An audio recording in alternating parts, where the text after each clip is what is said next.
In this episode, we're going to get back to basics. It's the hidden AI stuff that I think is actually the useful stuff. Yeah. Behind the scenes that you don't even realize is AI. Correct. Association labels have rolled out, and now we're able to automate those association labels on a workflow. HubSpot is one of the few platforms that you can do that easily. I strongly believe for most websites, sales and marketing websites, for example, it should be built on a CRM. And I think we're seeing this from many people about getting back to basics to solve their problem. Hi everyone, welcome to HubShots episode 308. In this episode, we're going to get back to basics. We're going to talk about association label tips, modern websites, and ticket lists. My name's Ian Jacob, and with me is Craig Bailey. How are you, Craig? Really good, and it's been so long since our last episode. It's good to be back into it. You know, we've been planning these show notes for months. So that's right. New financial year, finally we get back into it. Wonder if we can get back to our old routine, our old frequency, Ian. Correct. All about goals. That's the aim. I think it's about simplifying too, Craig. I think we've just gotten busy doing lots of stuff together. We're going to pare it all back. Tell you what, who else has been busy? HubSpot. Gee, haven't they been rolling out the stuff? What are we going to? We're only going to touch on a few things this episode. That's right. But let's start with our growth thought of the week, Craig. And I think we're seeing this from many people about getting back to basics to solve their problems. We're not talking about anything with new features. We're just talking about getting let's call it the fundamentals, getting the fundamentals right. Really, that's the key. Fundamentals, that's a great word. Yes. Or foundations, back to basics. Yes. You know who's not talking about it? Most people on LinkedIn. Yes. Every LinkedIn post I see is about some new game-changing feature and, you know, something that's so specific and granular. But our clients aren't talking about that. Our clients just need the basics. And that's what you and I were chatting. We've been chatting over the last couple of weeks. We're like, really feel there's a need to just get back to the fundamentals, as you said. People are just overwhelmed. And we wrote about this, just a little bit of a discussion. I think people are distracted by shiny objects. Mm. And AI is a good example. People are spending more Yes. money on AI guidance and consulting than they are actually on AI tools. So there's a bit of FOMO there, a whole bunch of things. And I think there's the same with HubSpot. Features and rollouts, you know, people, I should be looking at this. No, let's get the foundations in place. So I think we're going to do a whole episode, future episode, Ian, aren't we? Just like the absolute basics that every business needs to get in place. And maybe we'll do some kind of special, I don't know, training events or something like that, but more to come on that. So if you're interested in HubSpot foundations, that's what we're going to do next. But we couldn't not mention AI, could we, Ian? And you did a webinar recently. Tell us about this.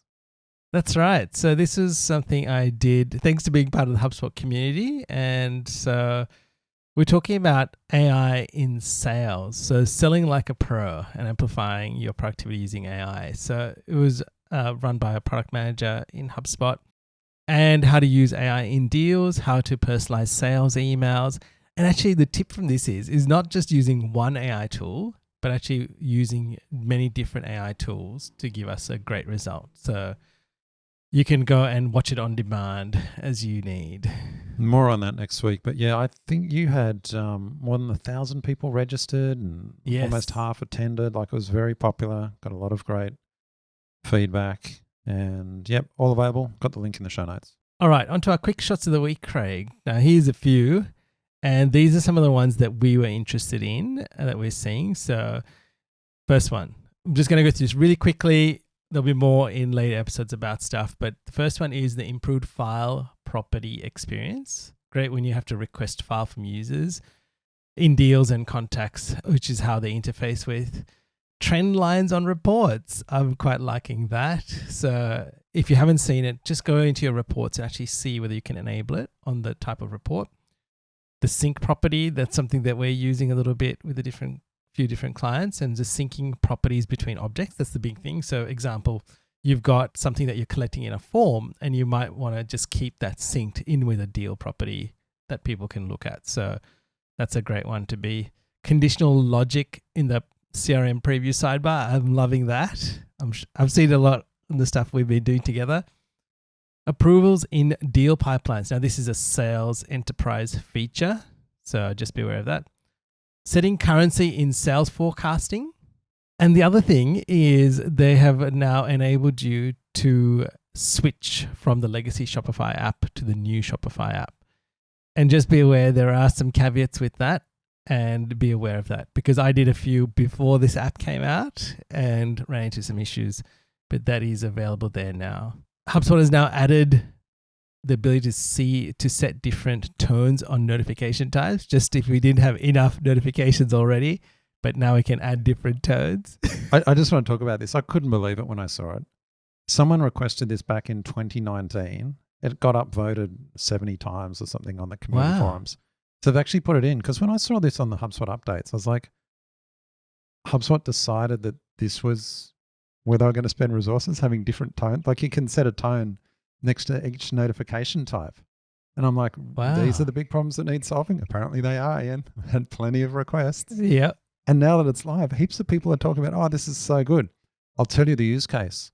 They have a particular tone when there's a chat notification versus all the others. And so then, someone's come through on a chat, live chat, bang, that notification, they just want to hear it. So I was like, okay, that makes sense. That's a really good one. And that's, I've had a couple of customers talk to us and tell us that they often miss it, and they've used other chats where it's really in your face. And so this will probably solve that problem. Maybe this was rolled out because of that. Who knows?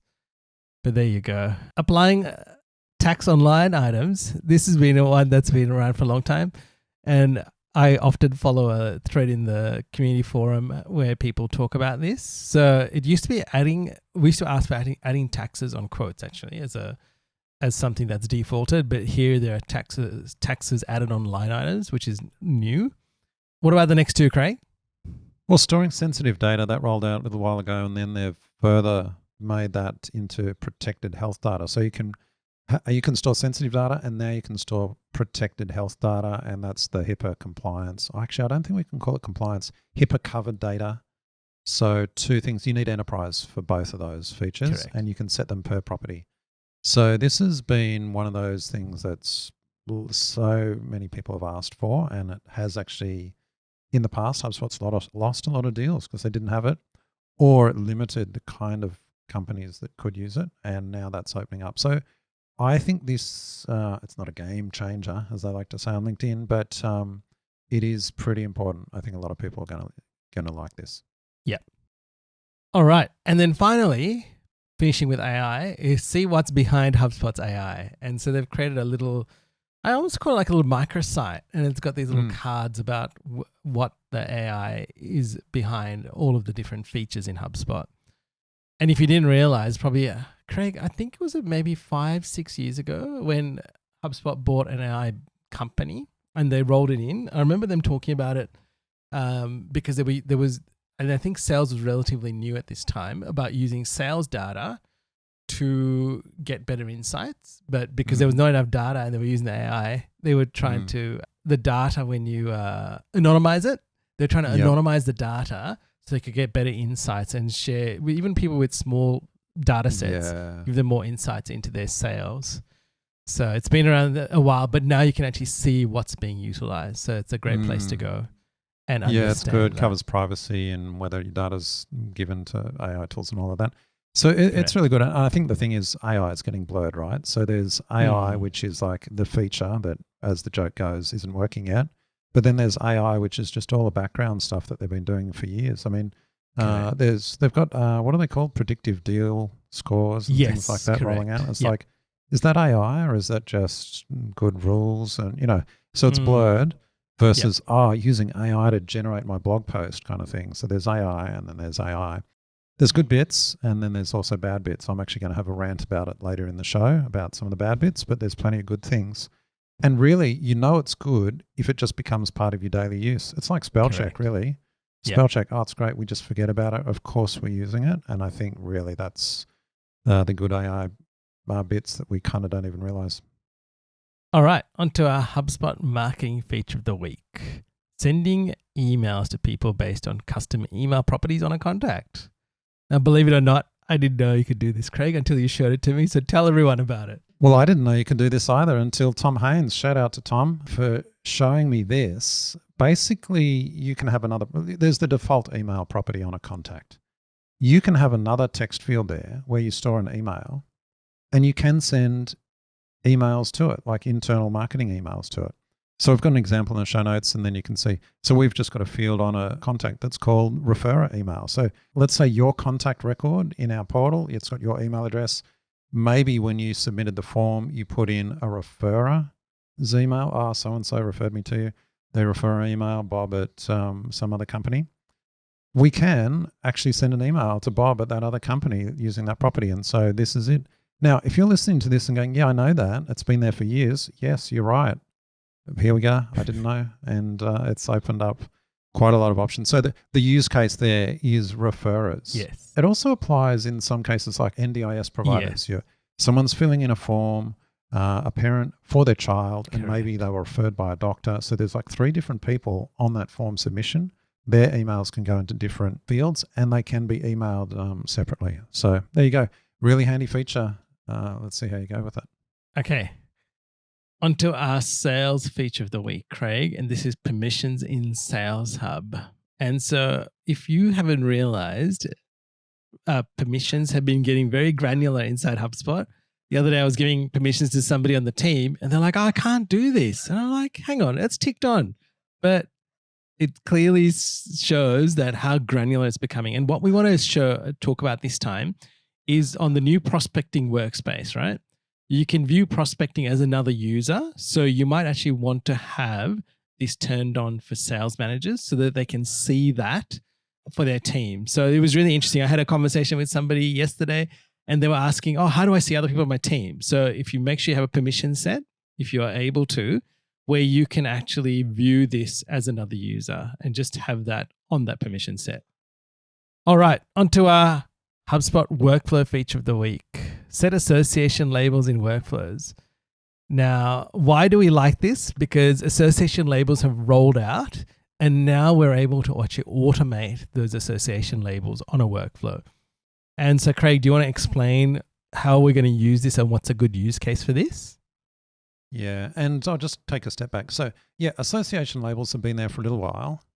You can set up the association between, contact and a company. How are they associated? You might have the default out of the box one. Oh, this is a primary company for a contact. That's the label. You could set that. You've been able to set that for a while manually.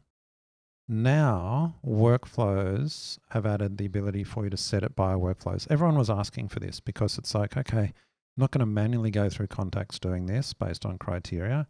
I want to do it in workflows. That's rolled out. It might still be in beta, or by the time you're listening and watching this, it's been rolled out. Anyway, there's 3 actions in workflows now. You can create associations, remove, and update. If you're getting started with this, you're actually going to start with the update association labels. Because if you've already got an association, say a contact is associated with a company, then the association is there. And really all you're wanting to do is maybe update the association label. So we've got an example, and at the end of today's episode, right down in shot 12, we've got a whole training on it. But the simple example we've used is for noting if an employee of a company has left that company. So they're a former employee. So we want to have an association. I can see, this person, they are a former employee of this company. And you can see why that'd be useful, right? Because you exclude them from email sends and things like that. But you don't want to get rid of the contact. You want to keep them so you've got that history of all the conversations.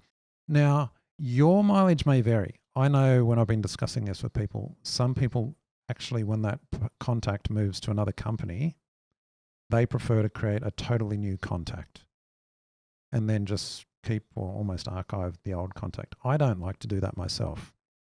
I prefer to keep the one contact and then I keep the associations with their multiple companies, but for their old company, the association label is former employee. And with their new company, it's current employee. And so then we use association labels for that. You can, in the training right at the end of the show, you can see more on that. We've just got a few screenshots on how it looks in workflows. Very easy to use, very easy to set up.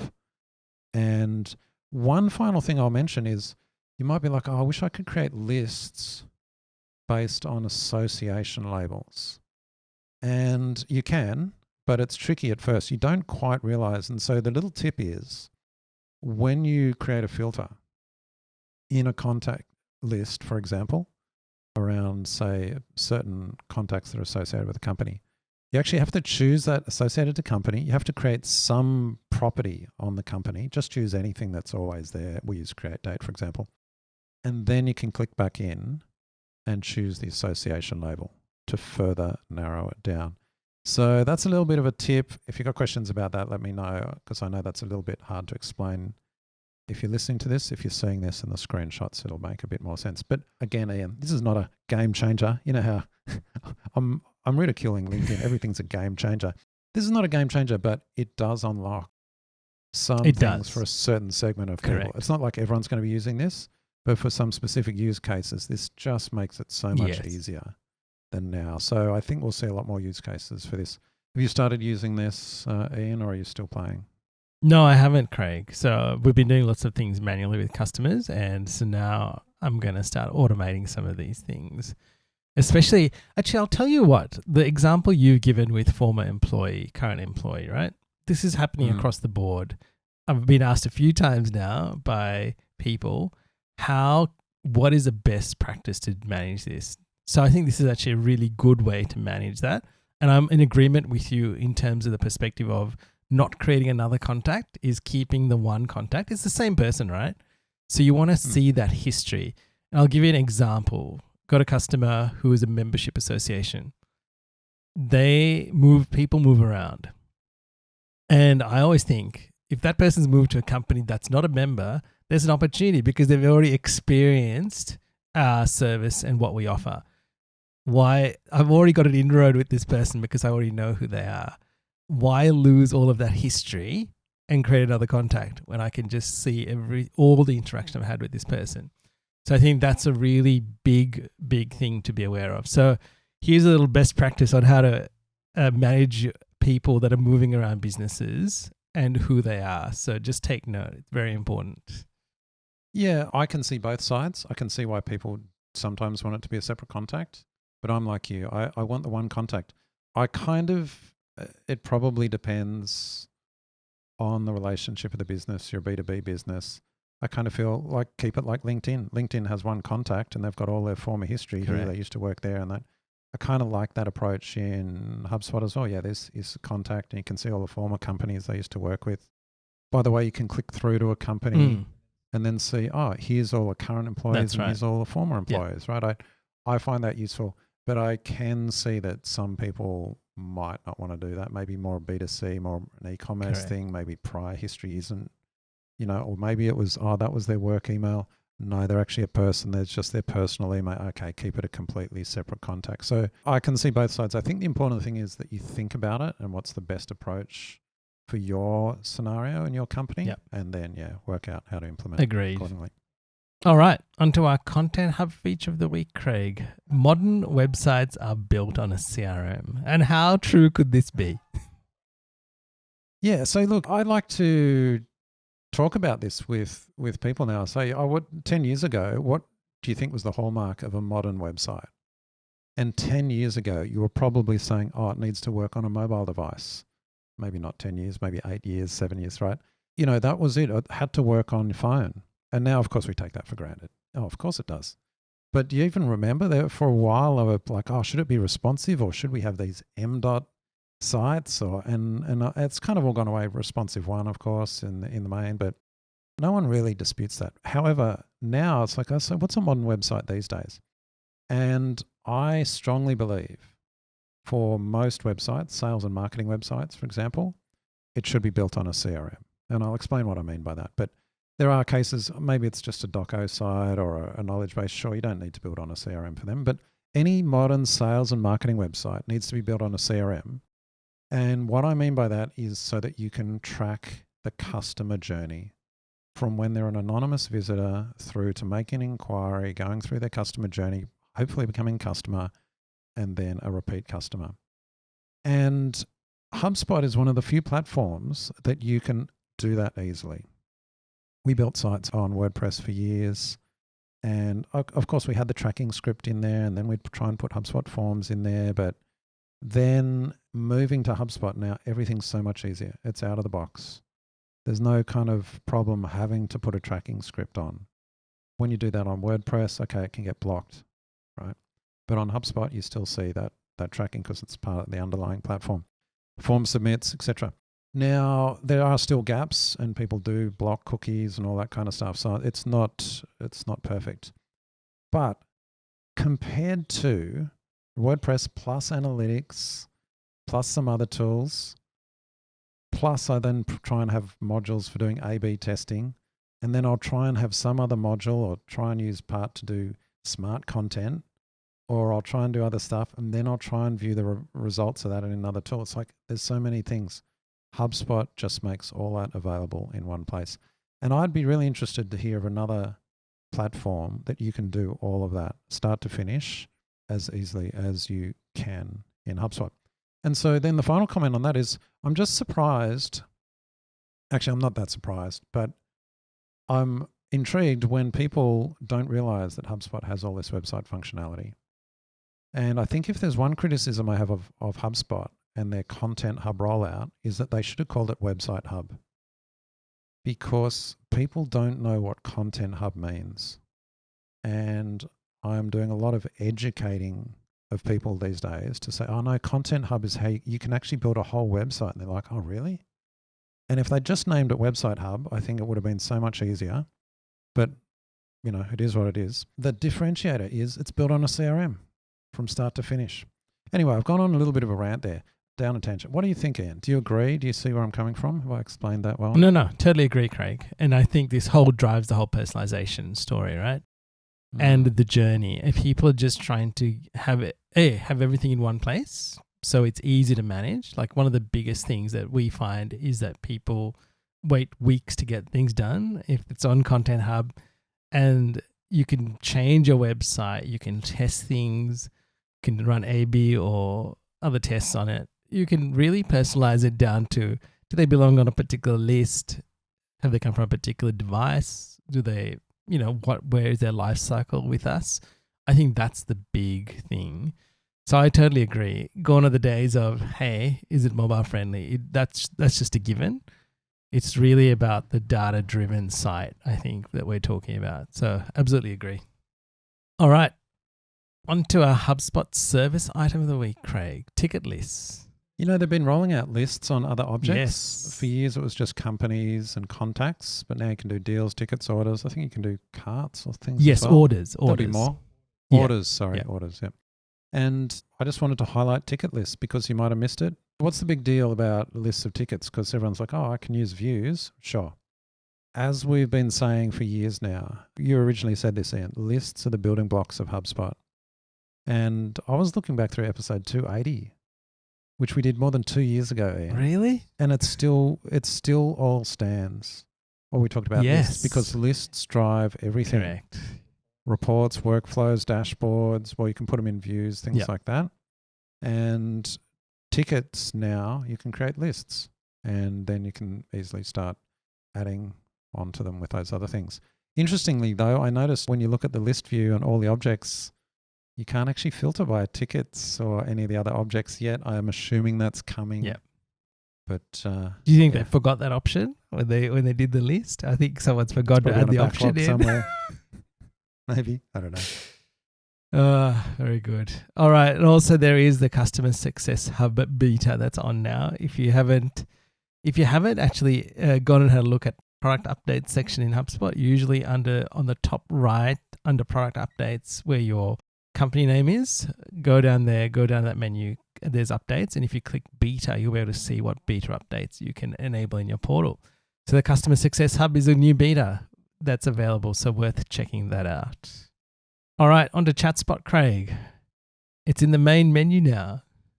You use ChatSpot more than me. How are you finding it these days, Ian? It's getting better, Craig. It's getting better. Okay. It is more integrated, so I like it for the summarization of records. I like that it is very easily found in different areas. That's probably been the biggest thing. It's like easy to find, easy to use, and it seems to be like, let's put it this way. It's like, how do I explain it? It's like that. It's like a baby toy. You can click a few buttons and you can get it working, and you can actually get something out of it. I think it just guides people down, get an answer for themselves, which is really good. So, getting better by the day. I think you're right. It's a guide, really. Every time I chat with you about this, Ian, you say, "Oh, it's getting better. Check this out." And you give me a use case. I just think it's useless. I can't get any value out of this tool. Maybe it's just me. I'm not using it right, but it just gives me back garbage. So this is one of the parts I said earlier in the show I was going to have a bit of a roundabout AI. I just can't see how this is anything like it. And maybe it's a new user, it gives you some ideas, but anything that I've tried to do, I'm like, I could just do that quicker using the tools natively. Yep. So I don't know. Maybe I'm not. Maybe I'm an optimist. Audience. Yeah. Maybe I'm just getting a bit disillusioned. At the bottom, they all of them now putting this AI generated results may be inaccurate, and we were trialing Gemini in our Google Workspaces, and it's just garbage. I'm so surprised at how bad it is, and every tool I've been using, well, as you know, we've been using all these tools for years. We're very early on ChatGPT and, very optimistic. But lately I'm just like, now that they're charging a lot for these tools, I'm just like, what value is this getting? And here they go. Like I've got a screenshot from Gemini. This is a creative writing aid and is not intended to be factual. So like summarize this document. This is a meeting. Oh, not intended to be factual. It's just, and we know this about the models, right? They're just kind of predicting what the next character or word should be. So I totally understand it. But here we are paying premiums for these tools to provide inaccurate things and often garbage. And here's the big thing, Ian, that I just still can't get over. How have we been trained to sit there watching a cursor type out on the screen? How have we got to the point where we think, oh, yeah, that's acceptable, rather than an instant ching? Yeah. So I'm in my trough of disillusionment at the moment. Regular listeners know we've got a whole site, Zen Create, where we do a lot of AI tools, and you can read the blog there for all actually, we've got something coming up in the show. We're talking about Claude 3.5 Sonnet, but I'm just, as we said earlier, it's the hidden AI stuff that I think is actually the useful stuff. Yes. Behind the scenes that you don't even realize is AI. Correct. But all the stuff that's front and center and promoted as, AI features, they're just not delivering to the promise. That's my take. I hope, they're always improving. So hopefully I get happier soon. But and Craig, I would also say, I've got to find it. I'll find it and we'll share it. Someone had done a study, had asked people about how their AI tool usage has been over time. And I think there was this massive spike. Really, I think now there's probably like 10 or 20% actually using the tools. The rest of the people have kind of gone, I've just given up on it and moved on. So it is really interesting. Like all of these tools, I think it's front and center for us with a lot of stuff, right? Like you see messages everywhere.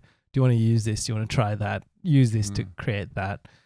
And it's really fascinating. I think like you, people have tried it, and just depends where you've adopted it.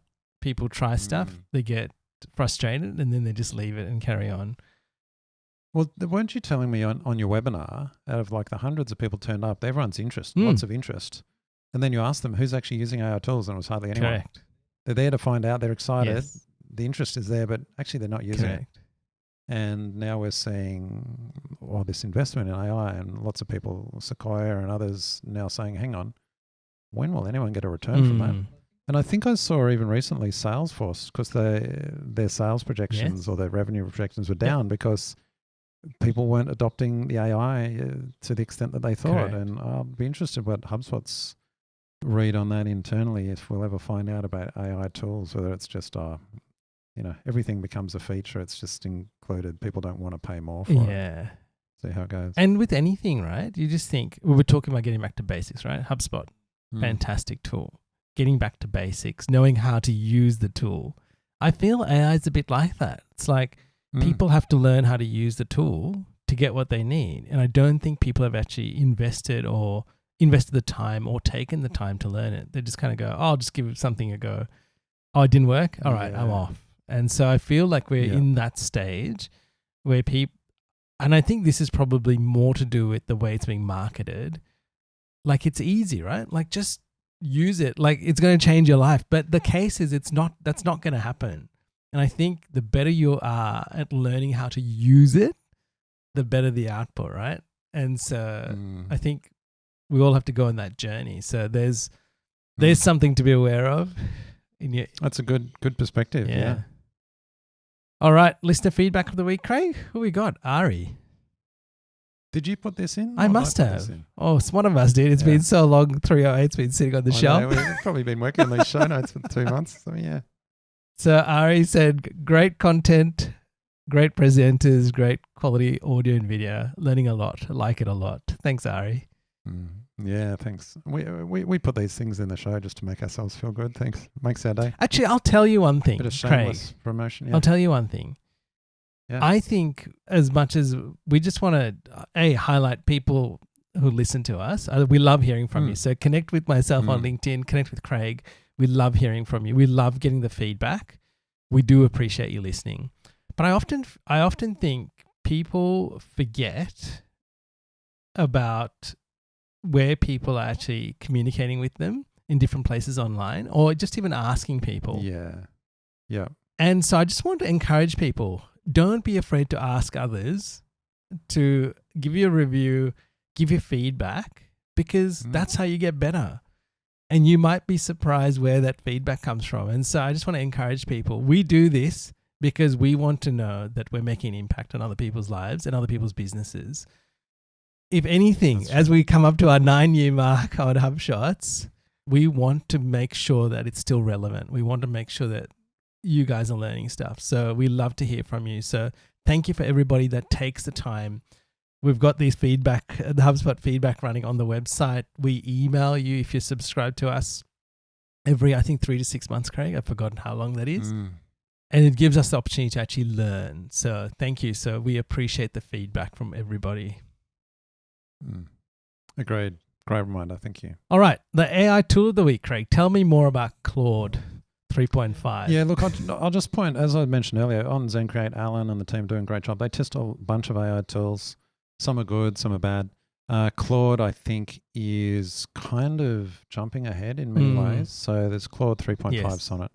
Now, we're not going to go into it here, but why am I mentioning it? Well, for those people that are interested in the tools, you all know about ChatGPT, but Claude's, well, there's a bunch of different tools out there, but the key point here is around artifacts. And I think that's a term you're going to hear more, and the people that actually do get value out of these tools. So what's an artifact?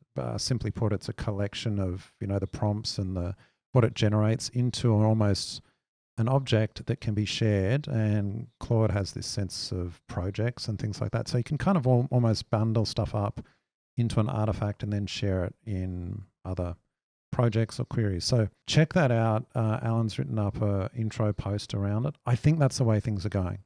And I mean, it all goes down the path of AI agents and things like that, packaging up, handing over, etc. So it's not a new kind of idea in a way, but it's making it very accessible. And I forget even how much we're paying for Claude. It's pretty cheap, as ChatGPT is. I don't know how they get so cheap. All those data centers, we're not paying the cost. The environment's paying the cost. That's another story. Anyway, check that out. All right. And on to our thought of the week, the content opportunity. And Craig, I love your little term here, artisanal content. I know, I'm making this as a bit of a joke, but I'm only half joking. With my love-hate relationship with AI tools, in the hate side is all the content slop that's being churned out, just using these tools to generate noise. So the signal to noise ratio is getting very low out there. So this presents an opportunity, because anytime there's something that's new and modern and scalable and automated, there's almost an equally opposite opportunity for something that's the old, harder manual way. And I'm not saying just do the hard stuff for the sake of doing hard stuff, but think about it selectively. And really what we're talking about here is quality. Okay, so just as though we've got all this fast fashion and fast food and stuff like that, we have slow fashion or artisanal clothes, or we've got handmade clothes and, coffee roasters and artisanal soaps and all kinds of things. And just as we're getting all this scalable content, AI generating all this junk, maybe there's an opportunity for high quality content to stand out. Sounds obvious, right? We talk about high quality content all the time. It's getting harder for that to stand out. And so this very much becomes a quality versus quantity game. It's very hard to produce quality content at scale. And that's why I've termed it artisanal content. I'm kind of just making that up as a bit of a joke. Let's see if someone will write about it, no doubt. And really, it's about quality. So quality content, but also the tools we use. Like, I know we've put a lot of time and effort into improving the quality of our videos, Ian. We actually have a full-time video editor chopping stuff up and doing it rather than just the scalable stuff that's churned out. We have a bit of a mix, but we're kind of moving just to the higher quality stuff, less frequent, higher quality. That's the opportunity as I see it. Quality across everything, but content stands out, particularly at the moment. Couldn't agree more, Craig. I think that's one of those things where you've got to really use it as a starting point and then use that to make it much better with your own personal stories. I think that's the big thing that I've taken away recently. It's all of our personal experiences that kind of make this content. And people ask us, like, how do we create these show notes, right? Because we often sit together and we create it together. We don't use other tools to create it, but it's actually all of our experiences during the week that create these show notes. So think about for yourselves, as much as you can use the tools to get your ideation or get a framework around it, is how could you use your experience during the week to create better content? Conversations with your family, conversations with other clients, conversations with your friends. I often challenge my friends with questions because they're in similar industries or sometimes in bigger businesses.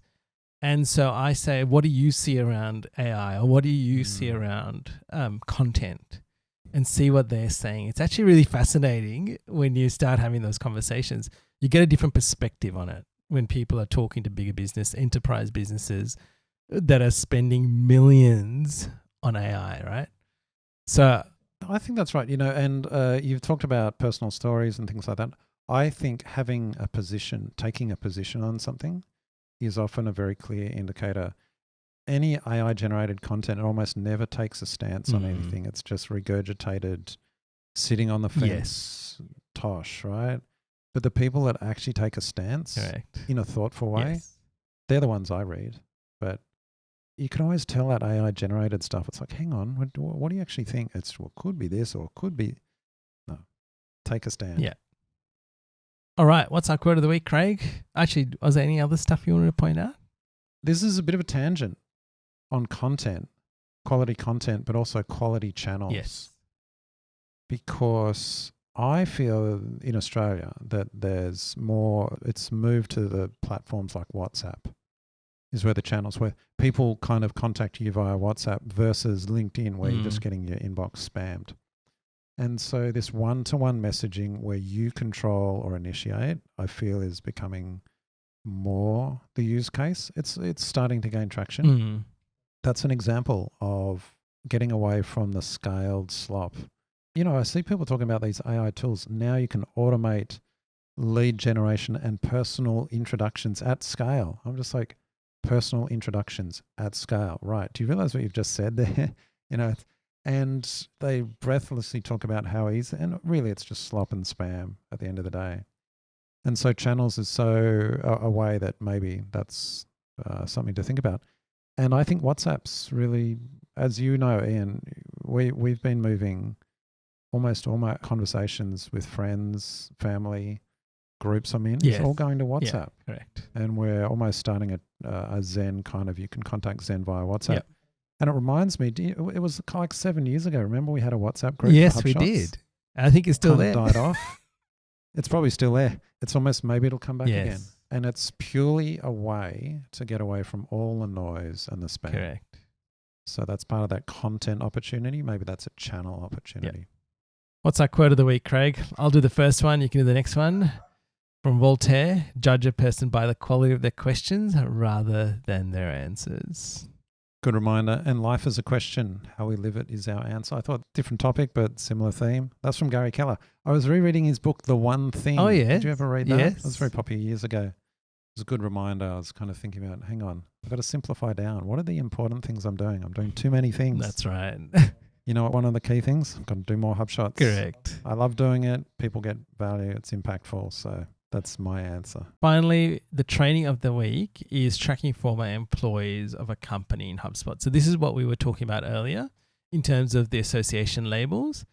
And so Craig's done a quick video on what properties you need to create, what association labels you need to create, and what are the things for checking and the workflow that needs to be completed. So have a look at the training if you're interested in knowing how to manage your data better in HubSpot. By the way, that video is on our new HubShots channel, Ian. Oh, you mean We've created a second channel for shorts? for shorts. Yes. Yeah, so we've got the main HubShots channel, which is just going to be long form content. And we've created a second channel. It's probably got like 2 subscribers at the moment. So check this out. You can go and subscribe. Be one of our early subscribers. I think we passed 10,000 subscribers on our main channel, Yes. Ian. And now we've created this second channel just for shorts and simple things, because we've started to realize that there's 2 distinct audiences, whether they like the long form stuff and then the short form kind of distracts them, or whether they just like the short form stuff. We'll see how it goes. I don't know. And again, listeners, YouTube algorithms and everything. we're testing and measuring here. So here you go. That's it.